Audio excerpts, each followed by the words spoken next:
भाइयों बहनों दोस्तों, प्रेमियों और प्रेमिकाओं, सुबह के 5 बजे हैं। मैं अभी जागा नहीं हूँ और जागने से पहले आपको गुड मॉर्निंग का एक मैसेज कर रहा हूँ। आप चाहे इसे रात को सोने के बाद देखें, मुझे कोई फ़र्क नहीं पड़ता, क्योंकि मैंने तो अपना काम कर दिया है।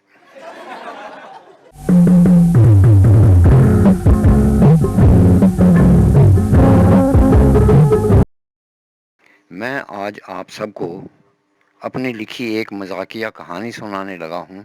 ये कहानी यूट्यूबर प्रीतम की है, जिसे कई सारे इश्क करने पड़े थे। ये कहानी उन्हीं कहानियों में से एक है। प्रीतम के साथ एक बड़ा अजीब पंगा हुआ पड़ा है। लोग उसे प्रीतम की बजाय प्रियतम कह के याद करते हैं। इसका कारण ये है कि उसे प्यार करने वालों से प्यार है और वह अपने चैनल के लिए प्यार की कहानियों पर वीडियो बनाने का शौक रखता है। उसे हमेशा नई कहानियों की तलाश रहती है, इसलिए उसने एक ऑफिस खोल रखा है जिसका नाम है प्रेमी सहायता केंद्र। प्रीतम इस दफ्तर में प्यार करने वाले प्रेमियों और प्रेमिकाओं की मुश्किलें हल करने का काम करता है। इससे उससे थोड़ी बहुत कमाई भी हो जाती है और नई कहानियाँ भी मिल जाती हैं। उसके साथ इसका छोटा भाई रहता है, जिसका नाम है बुद्धू। शक्ल से बुद्धू जरूर है, मगर इतना बुद्धू है नहीं। आपको कहानी सुनाने की सोचकर मैं सो गया था। बहुत देर सोने के बाद अब लगा है कि घर में बहुत शांति है, दिमाग भी ठीक है, सो मैंने आपको कहानी सुनाने के लिए माइक उठा लिया है। कहानी में लोगों की बातें सुनाते हुए उन्हीं के स्टाइल में बोलने की कोशिश करूंगा, ताकि आप उनके मूड का भी मज़ा ले सकें। कहानी है यूट्यूबर के प्यार, और उसके पहले प्यार के पहले भाग का नाम है प्यार की तलाश अंश 1। तो चलिए कहानी शुरू करते हैं। मैना ने अपनी मम्मी से खाने की प्लेट ली और सेंटर टेबल पर रखकर अपना फोन उठा लिया, तो उसकी मम्मी ने टोका, अरे पागल, पहले खाना तो खा ले। मैना ने उसे बताया, अरे मम्मी, आज प्रियतम का नया वीडियो आने वाला है। सुनकर उसकी मम्मी भी खुश होगी। अच्छा। मैना ने प्रियतम का चैनल प्रिय ट्यूब खोला, तो उसके नए वीडियो के पहले सीन में प्रीतम अपने पिता की बार्बर शॉप की सर्विस चेयर पर बैठा सोया हुआ दिखाई दिया। लगा वह कोई सपना देख रहा है। दुकान का शीशे का दरवाजा खुला और उसका अंतरंग मित्र कृष्णा अंदर आया। आहट से प्रीतम की आंख खुली तो कृष्णा ने उससे कहा, अरे प्रियतम, नींद आ रही है तो घर जाके आराम से सो जाओ, कोई जरूरत नहीं है। अकेला बैठा था, पता ही नहीं लगा कब झपकी आ गई। बुद्धू कहाँ गया है? मैंने उसे कोई मैगजीन लेने भेजा है। कहानियां पढ़ने के लिए? हाँ, दुकान पर बैठे काफी खाली वक्त मिल जाता है, कुछ पढ़ता रहूंगा तो कोई नई कहानी सूझ जाएगी। बात तो तुम्हारी ठीक है। कहते हुए कृष्णा दूसरी सर्विस सीट पर बैठ गया, तो प्रीतम अपनी सीट से उतरकर उसके बालों में चुम्पी करने लगा।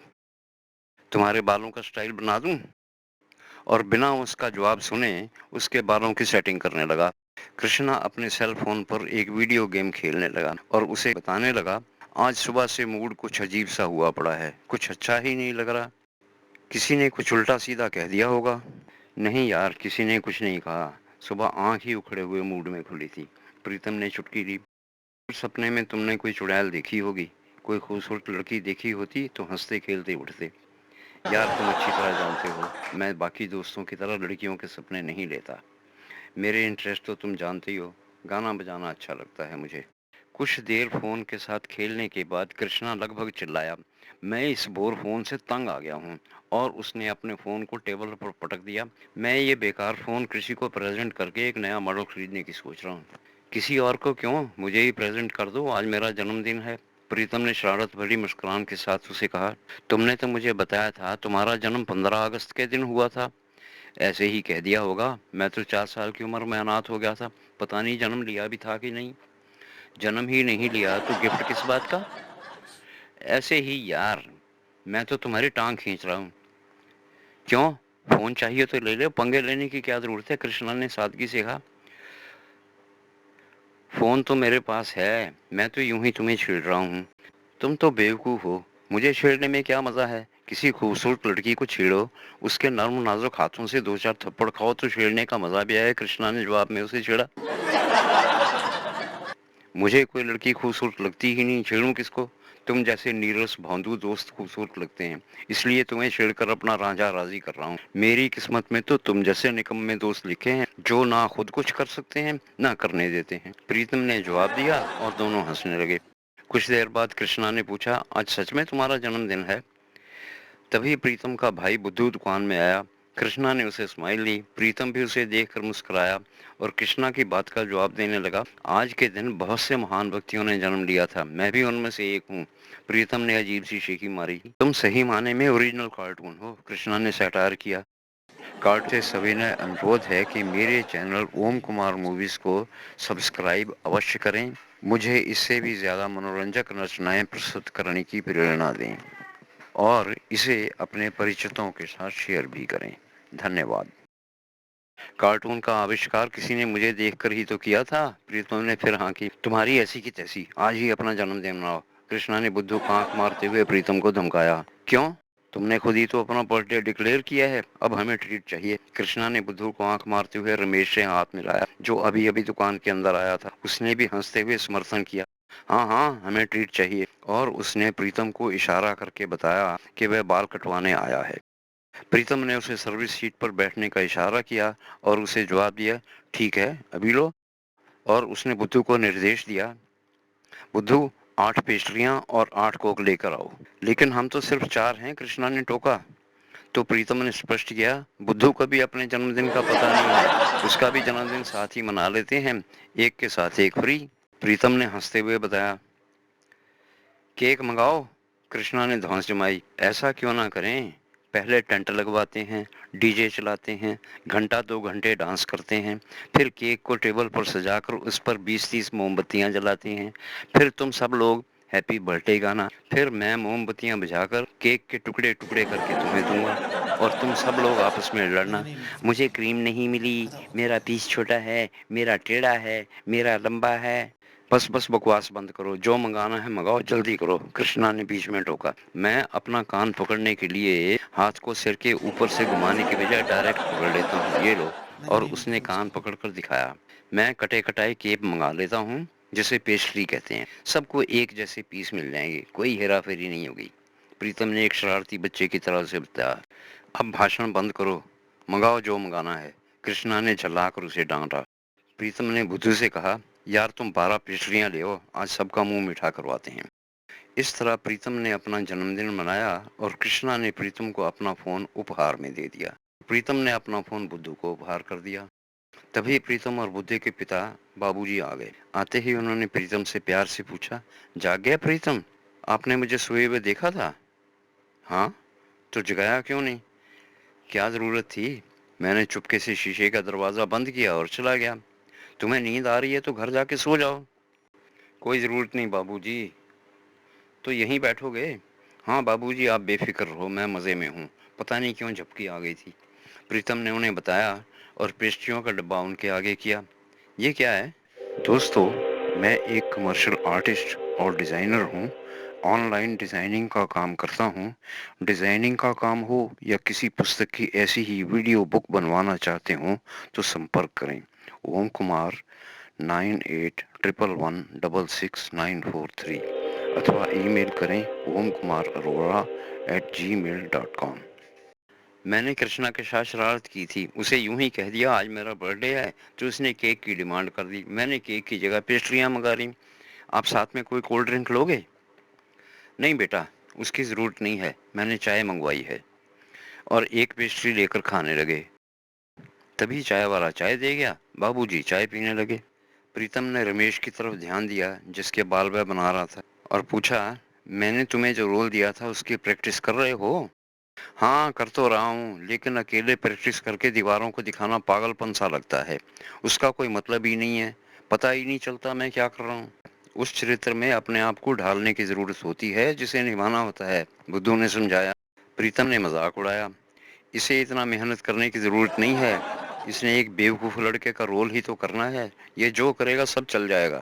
मैं बेवकूफ ना होता तो यहाँ बैठा होता, तो क्या तुम टॉम क्रूज बने हॉलीवुड में होते, किसी अक्लमंद का रोल करता। प्रीतम ने बात बदली, वह तो सच्चाई है, छोड़ो इसे, ये बताओ क्या प्रॉब्लम है? रमेश ने बताया, मैं तो अपनी तरफ से रोल में आने की पूरी कोशिश करता हूँ, लेकिन कोई देखकर बताने वाला ना हो तो कैसे जान सकता हूँ ठीक कर रहा हूँ कि नहीं। अकेले एक्टिंग करना तो पागलों वाला काम है। वह तो है, ये मुश्किल सिर्फ तुम्हारे साथ ही नहीं, दुनिया के जाने माने एक्टरों के साथ भी है। किसी डायरेक्टर के बिना कोई अपनी बेस्ट परफॉर्मेंस नहीं दे सकता। रमेश ने जानना चाहा, इसका मतलब है हम भी अपनी बेस्ट एक्टिंग नहीं कर सकेंगे? तुम हमारे डायरेक्टर हो, इसका कोई इलाज क्यों नहीं करते? तुम सभी को एक एक्टिंग वर्कशॉप चाहिए। तुम्हारी परफॉर्मेंस को चमकाने की जरूरत है। बूट पॉलिश की तरह, रमेश ने शरारत की। प्रीतम ने उसके सिर को दोनों हाथों से रगड़ते हुए बताया, हाँ, बूट पॉलिश की तरह। अच्छी तरह रगड़ा खाने के बाद ही तुम लोग अच्छी एक्टिंग कर सकते हो। कोई तुम्हारी हरकतों पर नजर रख के गाइड करने वाला तुम्हारे सर पर खड़ा होना चाहिए, जो तुम्हें लगातार समझाता रहे किधर को टेढ़े होना है, कैसी शक्ल बनानी है, कैमरे के सामने कैसे आना है, कैसे बोलना है। तो तुम वर्कशॉप शुरू कर लो। प्रीतम ने उसे बताया, उसके लिए मुझे दुकान छोड़नी पड़ेगी और मैं बाबूजी को अकेला छोड़ना नहीं चाहता। वह अकेले सारा काम नहीं कर पाएंगे। एक्टिंग वर्कशॉप पर बुद्धू को लगा दो, रमेश ने सुझाव दिया। प्रीतम ने उसे सच्चाई बताई, डायरेक्टर का एक्टरों पर ऐसा कंट्रोल होना चाहिए। आपसे सविनय अनुरोध है कि मेरे चैनल ओम कुमार मूवीज को सब्सक्राइब अवश्य करें। मुझे इससे भी ज्यादा मनोरंजक रचनाएं प्रस्तुत करने की प्रेरणा दें और इसे अपने परिचितों के साथ शेयर भी करें। धन्यवाद। ये कि वो उसकी इंस्ट्रक्शंस पर बिना बकवास किए अमल करें। तुम्हारी टोली में सब एक से एक बढ़कर बदमाश हैं। कौन मानेगा उस सीधे साधे लड़के की इंस्ट्रक्शन? तुम लोग तो मजाक उड़ा उड़ा के उसे पागल कर दोगे। रमेश ने बचाव किया, यार दोस्त आपस में हंसी मजाक नहीं करेंगे तो क्या शमशान घाट में जाकर भूतों से करेंगे? प्रीतम एक हल्की सी चपत उसके सर पर मारते हुए कहने लगा, तुम लोग तो अपने माता पिता का मजाक उड़ाने से भी बाज नहीं आते। मेरे पापा दरवाजे की ओट में से मेरी मम्मी को आंख मार रहे थे। ये बात उस दिन तुम ही सबको बता रहे थे ना। ऐसे कमीने हो तुम लोग। एक बात याद रखना, मैं अपने बाबूजी की पूजा करता हूँ। अगर कभी किसी ने उनका मजाक उड़ाने की कोशिश की तो सर गंजा करके अनुपम खेर बना दूंगा। कहते हुए उसने चप्पल उतार कर उसे दिखाई। मेरी चप्पल देख लो, सॉलिड सोल वाली चप्पल है। बाबूजी का तो हम सब सम्मान करते हैं, उनके बारे में कभी किसी को कुछ कहते सुना है कभी? सब जानते हैं ना प्रीतम क्या करेगा, इसलिए सीधे रहते हो। बुद्धू जैसे सीधे लड़के को तुम लोग उल्टा लटका दोगे। फिलहाल तो बेचारा बुद्धू है, फिर तो पागल हो जाएगा। तुम्हारी बदमाशियों से तंग आकर बेचारा सिवाय रोने के और कुछ कर ही नहीं पाएगा। मैं तुम सबकी नस नस से वाकिफ हूँ। प्रीतम ने उसका कान खींचा। रमेश ने कुछ देर रुककर सलाह दी, बाबूजी के लिए कोई हेल्पर रख लो और हमारे साथ लग जाओ। उसका वेतन भी तो देना पड़ेगा। वह कौन तुम्हारा भूत देगा? प्रीतम ने कुछ तीखी आवाज में उससे पूछा। कुछ देर खामोशी रही, फिर रमेश ने सुझाव दिया, अपने काम के लिए एक फीस फिक्स कर लो। प्रीतम ने शिकायत की, सारी चंडाल चौकड़ी चिल्ला चिल्ला कर सारा शहर सिर पे उठा लेगी, कौन जवाब देगा? बाबूजी ने प्रीतम से पूछा। मैं उन्हें मनाने की कोशिश करूं? प्रीतम ने उन्हें जवाब दिया, बाबूजी वे सारे एक से एक बढ़कर कार्टून हैं, सब आपका भी मजाक उड़ाएंगे। प्रीतम रमेश की शर्ट से बाल झाड़ने के लिए ब्रश चलाने लगा तो बातचीत रुक गई। रमेश सीट से उठा और पूछने लगा, जैसे हम अपने बाल बनवाने के लिए तुम्हें पैसे देते हैं, वैसे डायरेक्शन के लिए तुम्हें पैसे क्यों नहीं दे सकते? बाबूजी ने रमेश को समझाया, तुम अपने दोस्तों से बात करो, उन्हें पूरी बात समझाओ और उनसे पूछो कि वो क्या कहते हैं। रमेश ने ध्यान से उनकी बात सुनी और नमस्ते करके चला गया। बाबूजी भी जाने के लिए उठे। मैं भी चलता हूँ। आप घर जाएंगे? बुद्धू ने पूछा। हाँ। बुद्धू उठा और उन्हें स्कूटर पर बैठाकर घर छोड़ने चला गया। रमेश ने सब दोस्तों से बात करके प्रीतम को मेहनत की फीस देने पर मना लिया। इस तरह एक्टिंग की वर्कशॉप शुरू हो गई और यह वर्कशॉप सारे ग्रुप के लिए फायदेमंद साबित हुई। प्रीतम के लिए कमाई का एक और साधन भी बन गया। बात फैली तो नए कैंडिडेट भी आने लगे। 2 वीडियो बनाने के बाद अगले वीडियो बनाने के लिए नई कहानी की तलाश शुरू हो गई। दोनों भाई शहर की हवा में फैली कहानियां सुनने के लिए गलियों के चक्कर लगाने लगे। लेकिन महीना भर घूमते रहने के बाद भी उन्हें कोई सफलता नहीं मिली। तो रघुनाथ ने उनकी मुश्किल देखकर उनका हौसला बढ़ाने की कोशिश की। चिंता मत करो, जब ठीक वक्त आएगा कहानी अपने आप मिल जाएगी। प्रीतम ने अपनी निराशा प्रकट की। ऐसा लगता है यहाँ कोई कहानी है ही नहीं। बुद्धू ने भी अपनी निराशा व्यक्त की। समझ नहीं आ रहा क्या करें। कुछ दिन की छुट्टी क्यों नहीं कर लेते? ऐसी जगह चले जाओ जहाँ कुछ दिनों के लिए अपने दिमाग को ताज़ा कर सको। दोनों भाइयों को बात ठीक लगी। ठीक है बाबूजी, हम कुछ सोचते हैं। कुछ दिन सोचने के बाद दोनों भाइयों ने दिल्ली घूमने का मन बनाया।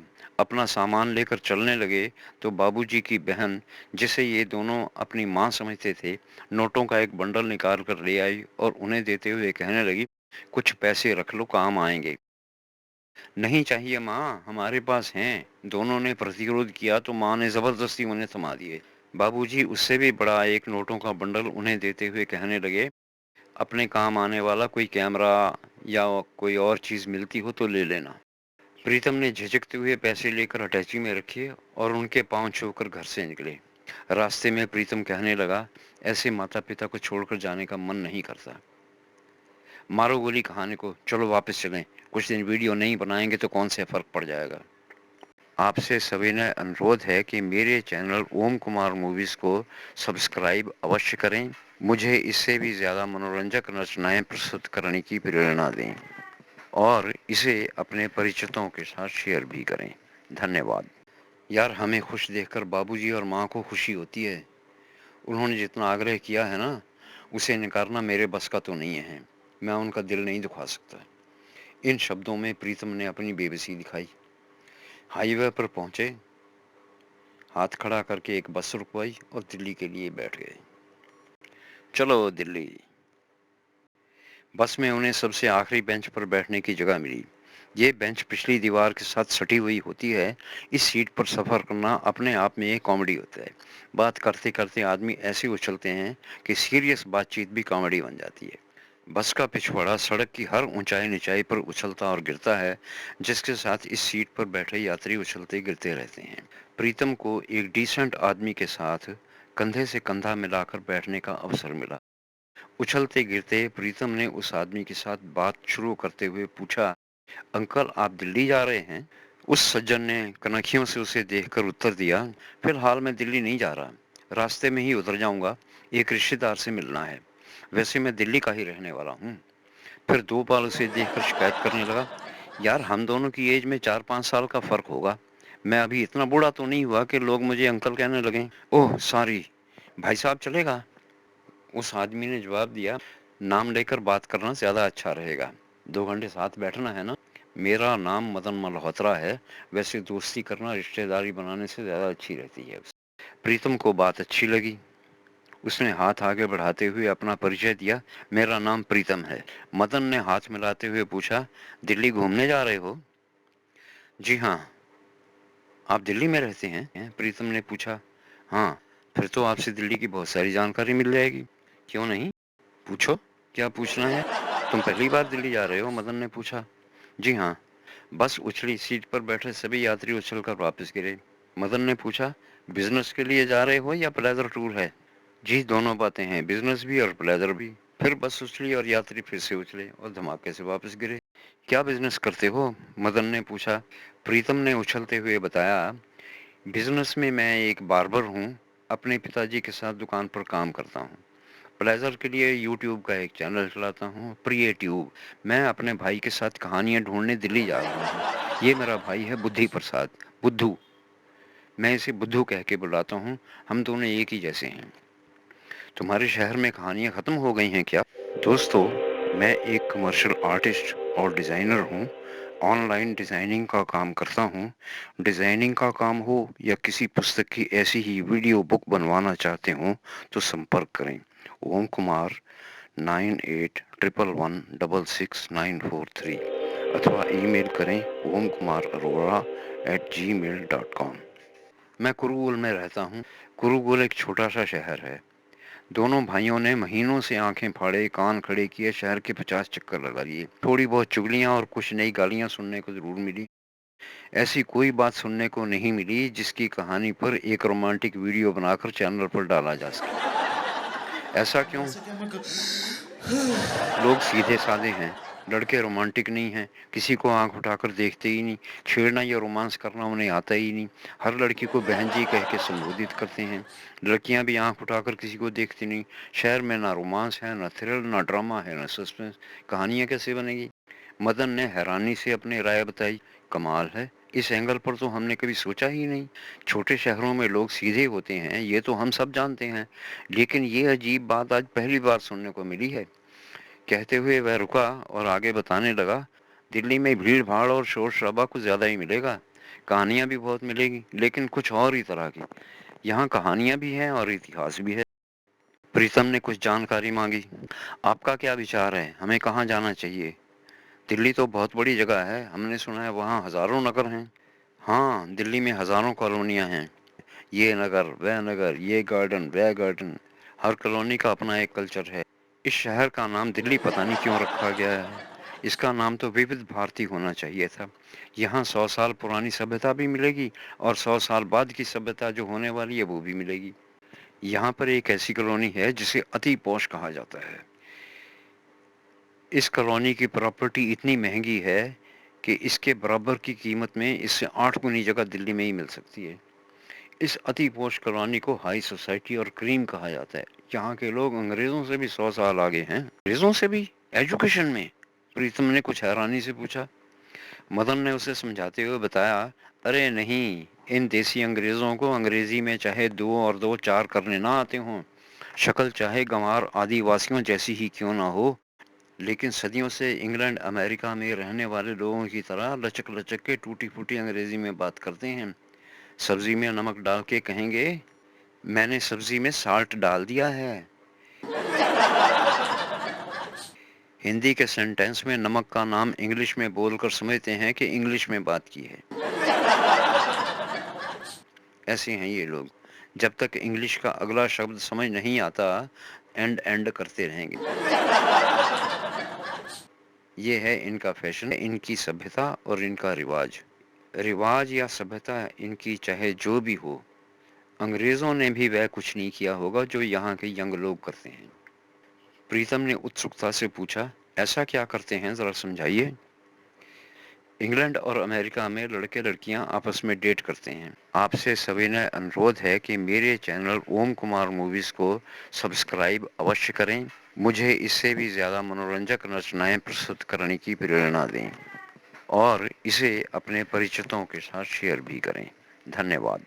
जो उनके कल्चर या सभ्यता का हिस्सा है। ये रिवाज किस लिए बनाया गया है, ये तो आज तक समझ नहीं आया। जबकि एक कहावत है, a girl at the age of 16 is worth throwing into a well if she does not date.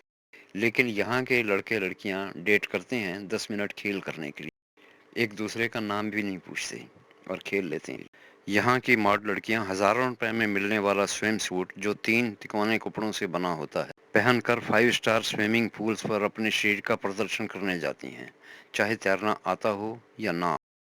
यहाँ की कंवारी लड़कियां लंगोट जैसी छोटी निक्कर पहनकर अपनी नंगी टांगें दुनिया को दिखाने के लिए शान से बाजार में पिता के साथ घूमती हैं।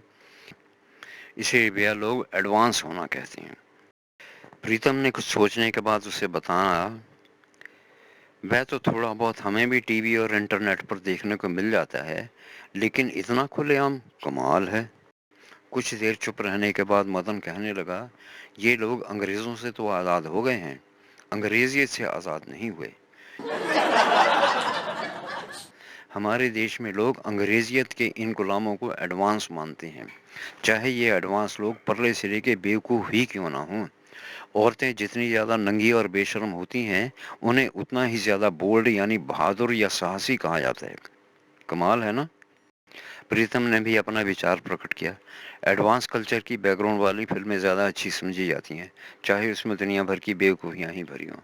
मैं भी सोच रहा हूँ एडवांस कल्चर की कुछ छोटी फिल्में बनाकर चलाऊँ, शायद मेरी किस्मत खुल जाए। मदन ने इस पर अपनी राय बताई। कोशिश करने में कोई हर्ज नहीं है। जो चीज़ दिखी नहीं होती उसकी क्रेज़ कुछ ज़्यादा होती है। मैदानों में रहने वाले पहाड़ देखने जाते हैं और पहाड़ी लोग मैदान देखने आते हैं। गांव के लोग दिल्ली देखने आते हैं, दिल्ली वाले गांव देखने जाते हैं।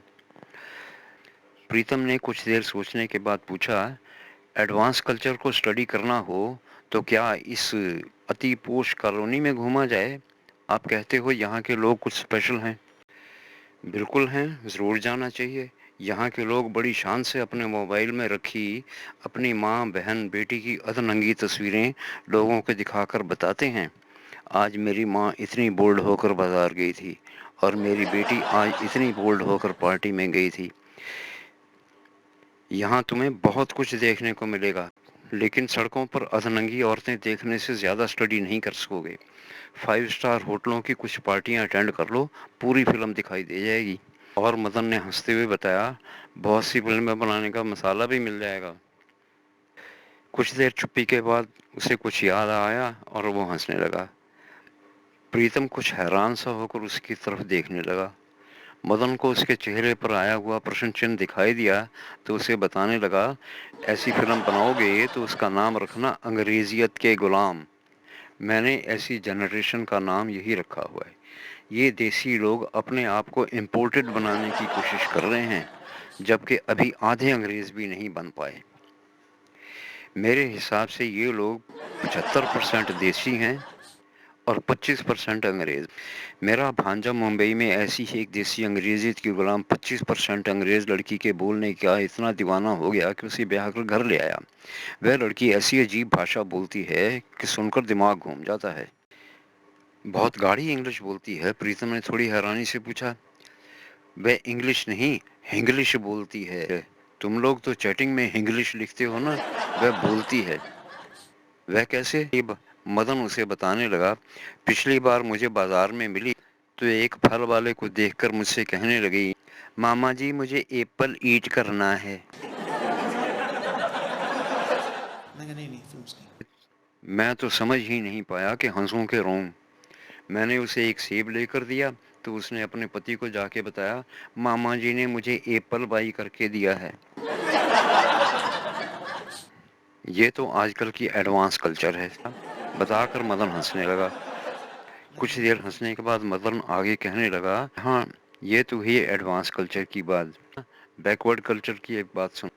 यहाँ टिकलपुर नाम की एक कॉलोनी है जिसमें ऐसी गलियां भी हैं जहाँ से गुजरते हुए गलती से कोई गला साफ करने के लिए खंगार ले तो समझा जाता है उसने किसी औरत को छेड़ने के लिए खंगारा है। उसे औरतें छेड़ने वाला सड़क छाप बदमाश समझ लिया जाता है, जो यहाँ आया ही इसलिए है।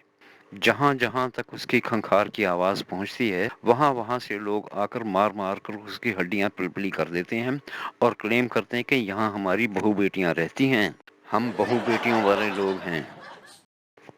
बस में 2 घंटे सफर करते हुए प्रीतम ने उसे अपने बनाए कुछ वीडियो दिखाए, उसे अपना सब्सक्राइबर और फॉलोअर बनाया और बहुत सारी बातें की। दिल्ली में कैसे रहना है, किस तरह की सावधानियां रखने की ज़रूरत है, इसकी जानकारी ली। बुद्धू भी ये सब देखता सुनता रहा। उसे भी जो जिज्ञासा हुई उसने मदन से उसकी जानकारी ली। प्रीतम को इस भेंट में सोचने और कल्पना करने के लिए बहुत सारा मसाला मिला। इससे आगे की कहानी इससे भी कहीं ज़्यादा हंसाने वाली है। अगली बार। भाइयों और बहनों, दोस्तों और दोस्तियों, प्रेमियों और प्रेमिकाओं, ये थी यूट्यूबर के प्यार एक की कहानी, प्यार की तलाश अंश 1। इससे आगे प्यार की तलाश अंश 2 और भी मज़ेदार है।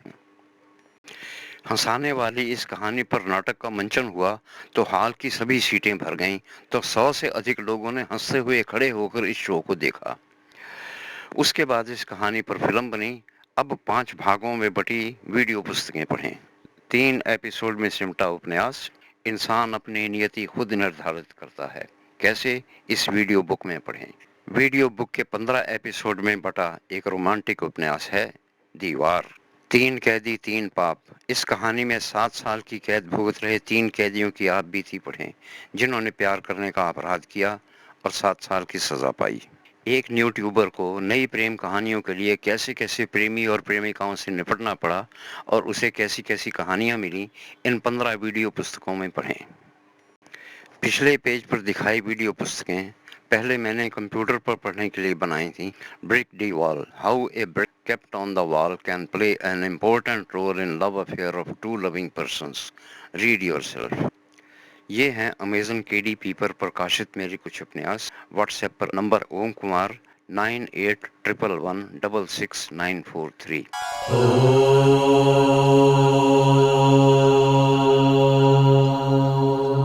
आपसे सविनय अनुरोध है कि मेरे चैनल ओम कुमार मूवीज को सब्सक्राइब अवश्य करें। मुझे इससे भी ज़्यादा मनोरंजक रचनाएं प्रस्तुत करने की प्रेरणा दें। और इसे अपने परिचितों के साथ शेयर भी करें। धन्यवाद।